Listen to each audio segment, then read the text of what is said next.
وَنُنَزِّلُ مِنَ الْقُرْآنِ مَا هُوَ شِفَاءٌ وَرَحْمَةٌ لِلْمُؤْمِنِينَ وَلَا يَزِيدُ الظَّالِمِينَ إِلَّا خَسَارًا. Alhamdulillah wa salatu wa salam ala rasulillah. Subhanaka la ilma lana illa ma 'allamtana innaka antal alimul hakim wa la fahma lana illa ma fahamtana innaka antal jawadul kareem. Now we're going to go into more details of the treatment. So the treatment of these three things, jinn and sihr and evil eye, all comes down to treating the sorcery. Why? Because the jinns most of the time come by sorcery. Even if they did not come by sorcery, they can come by revenge, they can come by love, they can come just to find a place to stay in. Mostly there is some sorcery that had allowed them to come in, and that is protecting them and that is feeding them. So mostly the problem of jinn is related to sorcery, and if you try to remove the jinn without removing the sorcery, it will be tiring for the healer and for the patient and also for the jinn with very little result. Whereas if you start by removing the sorcery, so the jinn himself will not have any reason to stay and he's quite likely to go, and also the same treatment to remove the sihr will attack that jinn that is related to the sihr. So it is better and more logical to start by removing the sihr. And the evil eye, the ayn, the nazar, is the weakest of all three problems, and the treatment for evil eye is always included inside the general treatment. Now, how to remove the sihr, it depends on how the sihr has been done and not on the purpose for which the sihr has been done. For example, if someone has eaten the sihr, would it be to stop him working or to stop him getting married or to get him ill or whatever? The treatment is the same. That sihr has to go out of his stomach. So this is how that the treatment depends on how the sihr has been done and not on what purpose it was done for. So there are four ways of doing the sihr. The first one is the eaten sihr. So that we're going to treat with sana. Sana Makki or Sana Haram are leaves that Rasulullah ﷺ recommended that look like henna and give diarrhea. They empty one's stomach. So when we drink them with Quranic water, that will remove the sihr from the stomach. You can buy them in if you go to Mecca and Medina, in Arab countries, also in India, and you can get it in Chinese herbal shops. You can also sometimes get it in homeopathic chemistries. So you're going to boil 1 big tablespoon of sana leaves with half a liter of Quranic water for 5 or 10 minutes, and then you let it cool down a bit and you drink it on empty stomach in the morning. After that you should wait 20 minutes before eating. That will inshallah empty totally your stomach and remove the sihr. So it's going to grab it off as if you have glue on your skin and you are scraping it off. So if you have sihr, inshallah the sana will remove it and it's going to give you pain. So if that does give you pain, you understand that you have eaten sihr. You're going to repeat this operation every day until you get no more pains. So the day it will give you diarrhea without pains, you understand that the sihr is finished in your stomach. So this is a very simple and very efficient way of treating oneself, and everybody can do that, and we really hope that the maximum of people will apply this method on themselves. So the second kind of sihr is the sihr that is put in the body. That means they send a jinn, and the jinn will put that sihr in the body to make some problem in the body.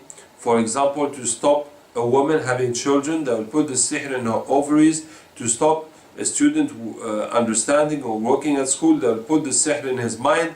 To stop someone working, they'll put the sihr in his arm or whatever he needs to work on his body. It can just be put in the body to fix a jinn inside the body, so the jinn will be attached to that sorcery, and as long as it is not removed, it will not be possible to remove the jinn. So we remove that sihr with cupping, with hijama. So we put the hijama in all places where there are pains or dysfunctioning in the body, and when we put the cupping, we cover the patient and then we read the Ruqya on the patient, and after reading the Ruqya we will remove the cups, and this is how the cups will remove the sihr of the patient. Bi-idhnillah tabarak wa ta'ala. It also has very strong effect on the jinns, because the jinns are in the blood, and taking out a bit of the blood will tear the body of the jinn. So even if you are not sure that it is sihr or jinn in that place, we just make the cupping, because Rasulullah said that the cupping is a shifa, a remedy for 40 diseases. So there are many illnesses that modern medicine cannot deal with, and that can be removed with cupping. And the third kind of sihr is the sihr that is stamped on, stepped on, or touched. So it can be touched in any way. It can be put in someone's clothes or something that you cream or whatever you put on your body. But most of the time this contact comes by walking on the sihr, and this walking can be accidentally and it can be on purpose, when they put it in front of someone's house or someone's business, and you will be going over it every time you go in and out. So that causes leg pains and also skin diseases, psoriasis, and we treat that with cupping and washing with water and rubbing one's body with oil. And the fourth kind of sihr is the symbolic sihr, or made by distance. So that means they take something of the person, like his photo, his hair, his clothes, or anything that they can get that has been touched by him, and they will work sorcery with that, like making knots or making locks or putting it in a cemetery, in a well, in water, in different places. So how to remove that sihr? We will use verses of Quran for each type of sihr. For example, if the sihr is made in a graveyard, and you know that because the person will be feeling like dead and seeing dead people in his dreams. So if the sihr is in the graveyard, we'll take this verse, أَوْ مَنْ كَانَ مَيِّتًا فَأَحْيَيْنَاهُ, is the person who was dead and we brought him back to life, and we gave him a light by which he walks amongst people, is he equal to the one who is in darkness, not coming out of it?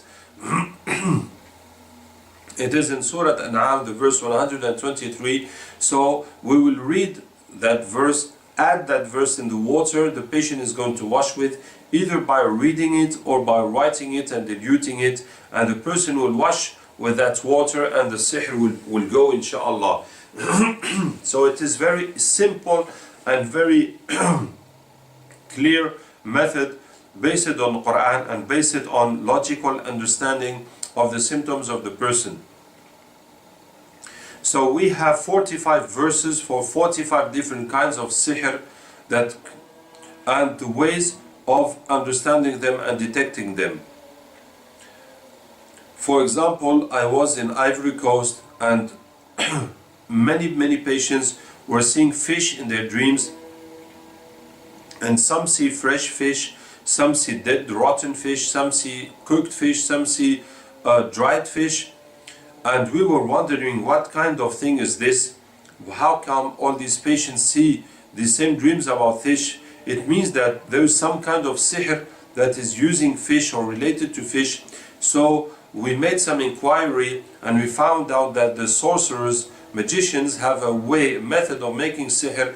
They put it on a hook, and they put the hook in water, and they wait for a fish to come, eat that sihr, and then they release the fish in the water. And the fish will go with your sihr, so how can you ever find it again?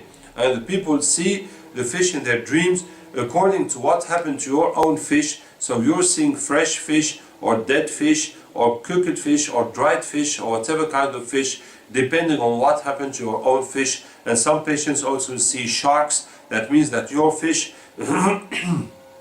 has been eaten by a shark, so now you have to look for a shark. So we found this verse, فَالْتَقَمَهُ الْحُوتُ وَهُوَ مُلِيمٌ. The fish ate him, the fish swallowed him when he was wrong, And if it was not the tasbih he was doing, he would have stayed in his stomach until the day of that judgment.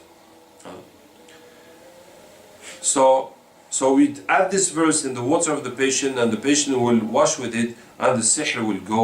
Alhamdulillah, there's no need to look for the fish, there's no need to go to graveyards to dig out and to look for your sihr, to go into different places. You just add these verses in the water and you wash with it, and it all goes. We are going to show you the most common verses for the most common symbols. So for the sorcery related to death, I told you, and for the sorcery in the tree, also in Surah Al-An'am, وعنده مفاتح الغيب لا يعلمها إلا هو ويعلم ما في البر والبحر وما تسقط من ورقة إلا يعلمها. For the sorcery in the water, you have the verse فأوحينا إلى موسى نضرب بعصاك البحر فانفلق فكان كل فرق كالطود العظيم.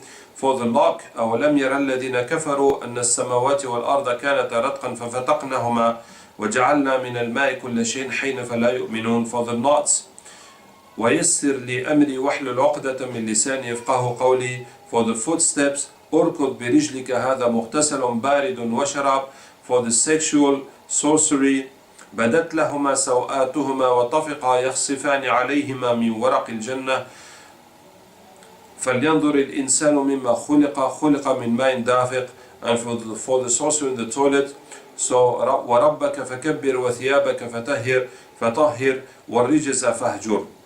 I must tell you, I read Quran on riwayah of Qalun and not Hafs, so sometimes you'll see some differences, so don't be worried about it. So we have the possibility, if the symptoms are very strong, to read those verses more and more in the water of the person. For example, if the effect of death is very strong and the person is lying down all the time, not wanting to live or wanting to commit suicide or dreaming very much about dead people, so we take that verse, An'am 1, 2, 3, and read it more in his water, like 30 times, 100 times, and so that will increase the effect of the treatment and help him heal faster, inshallah.